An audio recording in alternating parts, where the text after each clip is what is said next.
As parroquias de Vilariño e Castrelo están estes días a sufrir diferentes obras coas que mellorar a seguridade viaria. Este mércores o edil José Ramón Abal visitou o que se está realizando entre Vilariño e Sameiro. E é unha mellora da seguridade viaria e tamén da seguridade das veciñas e veciños que transitan por aquí a diario. O que se fixo foi retranquear case 2 metros gracias á cesión do veciño que ten esta parcela forestal.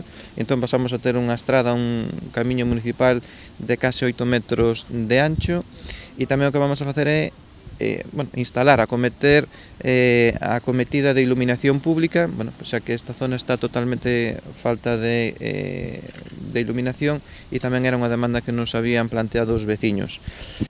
Estas melloras dan solución a unha demanda dos veciños que transitan por estes camiños a diario. Esta intervención vai con cargo Plan Concellos da Deputación de Pontevedra e ten un orzamento de 35.000 euros. Esta obra do Plan Concellos ten un presuposto de 35.000 euros, foi adxudicado á empresa Marconsa, ten un plazo de execución dun mes.